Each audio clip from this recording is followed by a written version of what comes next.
care, the totality of greatness. I thank you.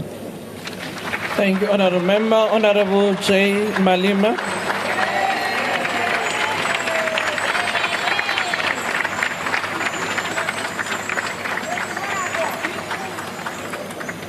Thank you very much, Speaker. Speaker, I would like to begin by sending our condolences to the families of the 14 members of the South African National Defence Force who recently lost their lives in the DRC. We cannot continue to refer to them through a number because they've got names. We salute Staff Sergeant William Edikola. We salute Staff Sergeant Molatley Ishmael Molatley.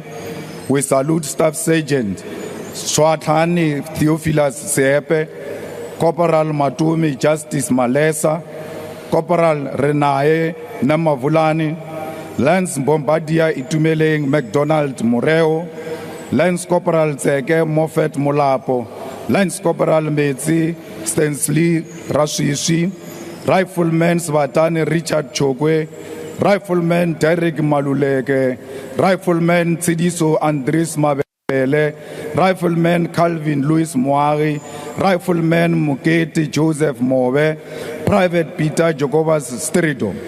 The reckless deployment of South African troops in the DRC under the South African Development Community SADC mission in the Democratic Republic of Congo, SAMI DRC, which began in December 2023, was presented to us as a peacekeeping effort. However, the truth is that our soldiers are not there to maintain peace. They are engaged in a direct combat, fighting against the highly armed and strategically superior M23 rebels who are supported by the reckless president of Rwanda, Paul Kagame. Our government has deliberately misled the people. The reality is that our soldiers are fighting an enemy that has better weaponry, better resources, and better intelligence. While the rebels possess advanced military equipment, our soldiers are sent to battle without drones, without fighter jets, and without critical military assets. They are left vulnerable, fighting a war they cannot win, all because of the failures of this government. The recent M23 offensive on Goma has highlighted significant shortcomings in the South African National Defence Force deployment. Intelligence failures were evident as the SNDF lacked timely and accurate information to anticipate the M23 movements, leaving our forces unprepared for the assault.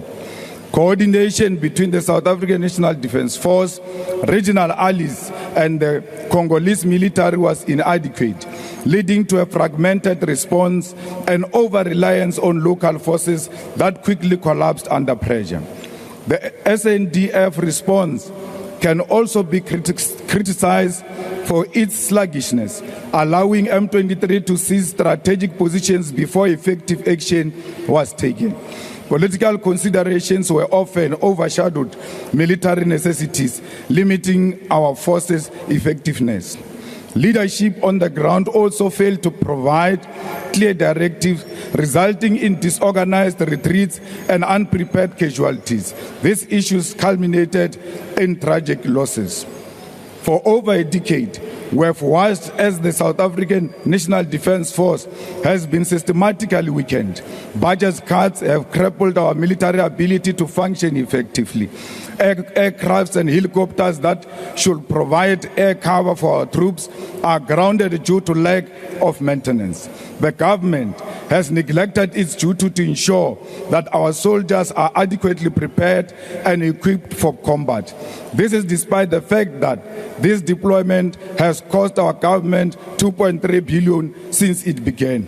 But it does not end there. The defense sector has been ravished by corruption. Officials at Denel have looted and mismanaged funds, selling South Africa's defense technology to foreign entities. This is nothing short of treason. At the same time, the Department of Defense has wasted over 250 million outsourcing IT services while ignoring existing in-house capabilities. This is a blatant theft of state resources, and it is our soldiers who pay the price.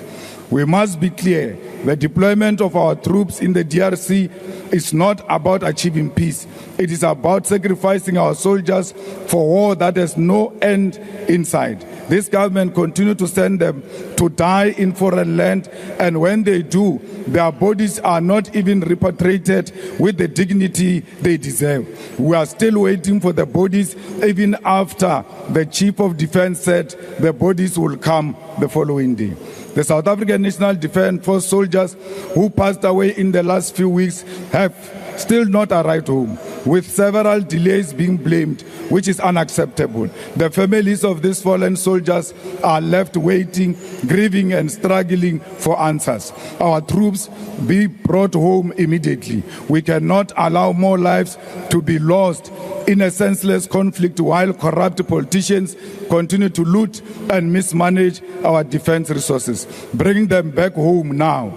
This past weekend, South Africa participated in a joint SADC and East African Community Summit in Tanzania to discuss DRC crisis.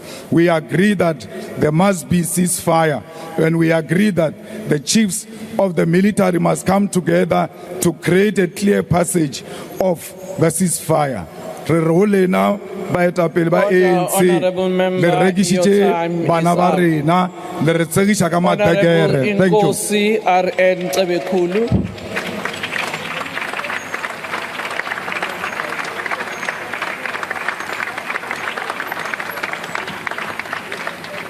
Honourable Speaker, thank you for the opportunity.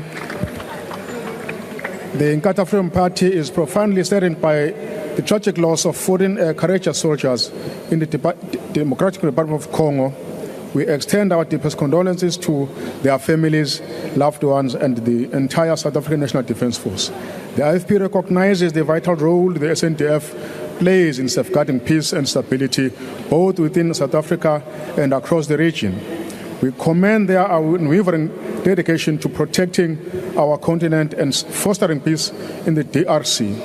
The recent escalation of violence and the provocative war-baiting rhetoric are deeply concerning and entirely unacceptable. The IFP unequivocally condemns such actions in the strongest possible terms. Furthermore, the IFP believes that South Africa should continue to play a strong role in promoting peace and stability among other African states, and it should support the programs of SADC and the United Nations. Every effort must be made to find lasting peace through diplomatic engagement and negotiations. We must silence the guns. We, therefore, warn against an abrupt and uncoordinated withdrawal of peacekeepers in the absence of a commitment from all states and parties to ensure that lasting peace will be guaranteed. South Africa cannot afford another wave of influx of refugees and asylum seekers, which would be the case if the summarily withdrawal troops at a time of uncertainty, instability and rise in hostility. Our presence in the DRC remains strategic for peace. Peace in the DRC means peace in Africa. With regards to South Africa's contribution to the SADC peacekeeping mission, we need an honest assessment of the state of the SNDF. At this time, we should caution against finding financial solutions to non-financial problems. The IFP will not prematurely call for an additional budgetary allocation to the department until a thorough assessment has been done. This has been witnessed by the findings by the SIO of how finances have been mismanaged in the department. Our position is based on the understanding that increased budgetary wrongly assumed to proportionally rise in defense capabilities, which is there always the case. Despite the department's critical importance, some unpatriotic individuals shamelessly exploit and loot its budget. The IFP believes that it is time to devise a constructive plan the road ahead requires bold leadership from all sectors of our society to ease the anxieties of peace-loving South Africans. Ngqongqoshe sithi ayibuye imizimba yabafowethu nodadewethu swelakele kuleli yazwe. Ababuye bezofihlwa izinto esemkhulu ngesizotha nenhlonipho. Amaqhawe namaqhawakazi abeyodala ukuthula noxolo kuleli yalizwe lase DRC ukuze abantu bakhona bekwazi ukuhlala ngokuthula njengoba kwenzeka lapha nakwamanye amazwe. Izwe lethu iSouth Africa iyingxenye yamazwe abumbene ukudala uzinzo kanye nokuthula ezwenikazi lethi iAfrika. Umlando usibikela ukuthi iSouth Africa ike yaya kuleli yalizwe yaletha ukuthula eDRC kwaba impumelelo. Siyaphinda sithi dudu kwizihlobo nabathandiweyo babafowethu abalimele besebenzela emsebenzini wesizwe belaphana eDRC. Sengathi kungashesha ukubuyiswa kwezidumbu zabo ukuze imindeni isheshe igcine izimfanelo zokubabeka imizimba yabo phansi ngokuthula nesizotha. Siyathokoza. Thank you very much, Honorable Kulu. Honorable Gayton McKenzie.